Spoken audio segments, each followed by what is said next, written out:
नमस्कार दर्शक बंधु आपण मैंने जदि गुआर को 30 रु 40 दिन मध्य भल भाव जतन ने ना तेबे आपण को बहुत क्षति हे एवं एमती फल आपण पाइपर ना। तेणु यही समय मध्य क्यों क्यों जतन नेबा से विषय आलोचना करवा। तो आपण मैंने जदि नुआ चैनल को सब्सक्राइब करवा सहित वीडियो को गोटे लाइक कर दिंतु। तो डेरी न कर आसतु जाना यही 40 दिन बा 45 दिन मध्य गुआर चाष जत्न किपर होता है।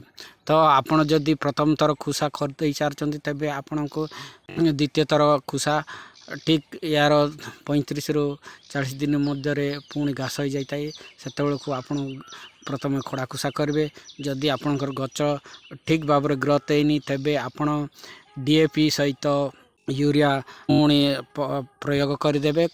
प्रयोग कर सारा पर आपण पानी मड़ाई देवे जहाँफल कि आपण गुआरटी ठीक भाव बढ़िया सहित ग्रोथ होगा सहित आपणकर ठीक बा बहुत भल फल मिलता है।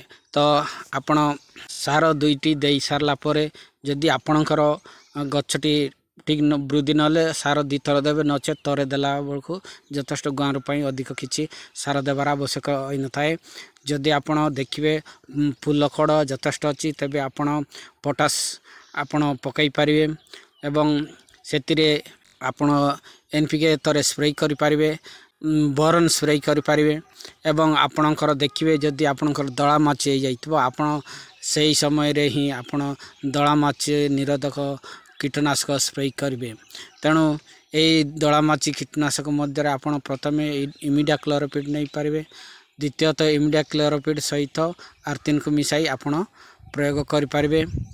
जदि आपणकर कला आपणकर जदि कंट्रोल हो पारनी आपण डाइपथोरन को आपण नहीं पारे। यही आपणकर जदि फल बिंदा पोक हो जाइए तेबे आपण इमामेक्टिन बेंडाइजन को थरे स्प्रे करले आपणकर ता मध्य कंट्रोल हो।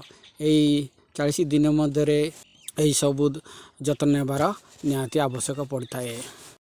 यही समय रे आपण बारंबार जल सेचन करंतु जहाँफल कि फूल खड़ न जड़ी आपणकर यथेष्ट फल रही।